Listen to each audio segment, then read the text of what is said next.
Well, Misery Business is about a girl. Well, it's first of all, it's a true story, and it's about a girl back home in Tennessee who, we all knew, and she came into our circle of friends and kind of pinpointed one guy and just totally manipulated him and used sex to kind of control him. And we were all really young at the time, so I think watching one of our friends go through this and be like overpowered by a little girl, it was just ridiculous, and it really it hurt me because I really love this guy, and watching him change just sucked.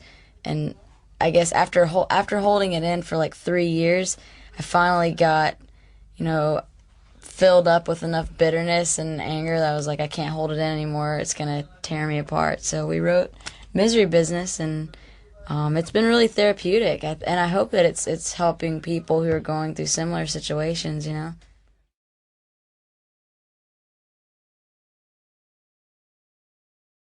It's definitely a more direct and it's a bolder song than anything we've ever released before. And we were certainly nervous about it. I mean, it's me pretty much just lashing out and just totally tearing apart this girl um, in front of everyone. It's a vengeful song, and I was a little bit ashamed about it at first. I was even ashamed to show the guys the lyrics because you don't want people to think you're like that. You kind of, I don't know. I had to just give up trying to seem like I had everything together, and we told our fans that prior to the album's release. We were like, look, this album might have some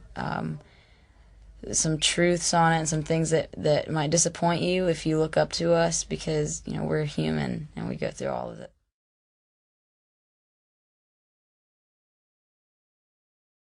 Oh my gosh, I really like the opening line of Misery Business. Wow, now I'm gonna go blank, but it says, I'm in the business of misery. Let's take it from the top. She's got a body like an hourglass, is ticking like a clock. I don't know where that came from and how. Like it was one of those things that happened really fast, but it feels poetic, and I like the imagery that it kind of provokes. I don't know. I think it's cool. I'm not one to be like, oh man, I'm really good at writing lyrics. I don't think that, but I'm proud of that line.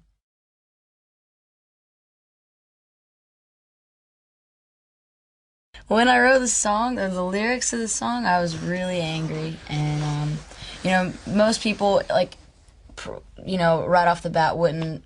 I don't think would look at us and be like, oh, that's a Christian band, because we're not really a Christian band.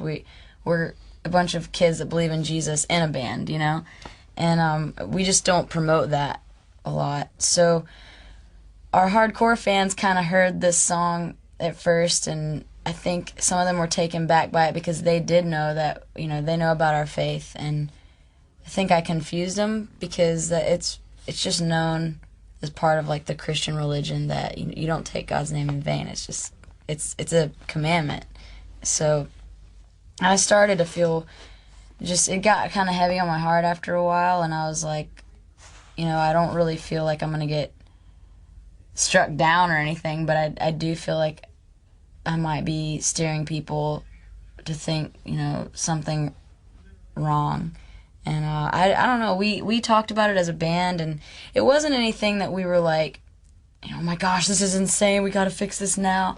But it was just something that we felt like we should address because we love our fans, and we want to make sure that they know us, and we can connect with them at all times. I feel like we can tell them just about anything. I mean, obviously they don't know everything about us, but that was an important thing that we needed to get out. I'm glad we did it.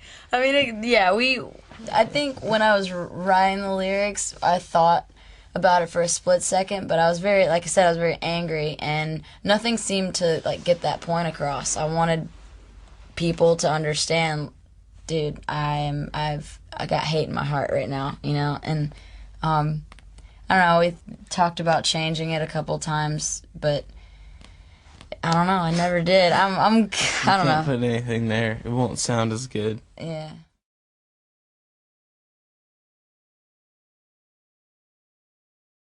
Well, that song was a funny one. No, I mean, Haley came to me and was like, I have these lyrics and I already have a melody and I think it's awesome and I just need to put music to it. And she already had like a drum beat for the chorus in her head too, so it's sort of weird. She had like the whole song mapped out.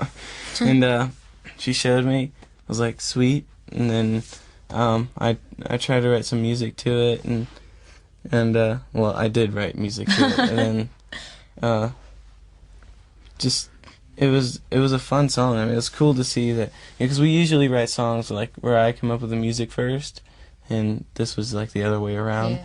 So it's cool, and we never, like, it was funny because a lot of people, like our producer and our A&R from Atlantic was like, oh no, this song sucks, you know. Yeah. They were into it at first, but then as we recorded it, they were like, I don't even know, like, they were talking about B-sides and what songs shouldn't be on the album, and they were like, well, right now my B-sides are, you know, Stop the Song, a couple other ones, and Crush, Crush, Crush. I was like, all right, and now they wanted to be our second single. Yeah, We're like, told you guys. I told him all along, I was like, dude, this song is gonna rock. Like, it's gonna be sick. I can hear it. It's gonna be awesome. You just gotta trust me. And like, once I figured out how to explain the things that I was hearing in my head to Josh, and we got on the same page, like, something just clicked. And when we got in the studio, I think it just worked so well together, or we worked so well together on it. And then, I don't know, people were really hard on that song, but we knew it was special, and I'm really happy that it's getting a chance. You know, we fought for it, so.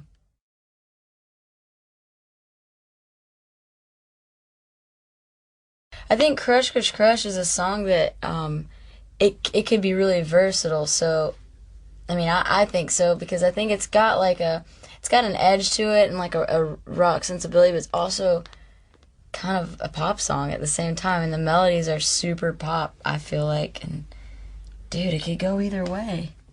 I like to see Justin Timberlake. Yeah, dude, that'd be so sick. Someone completely different than us. Like halftime with like a, you know, that whole Timberland beat sort of thing. That'd be cool. It'd be sick. Like Josh said, like the whole, it would definitely be, I think it would be a little slower than our version.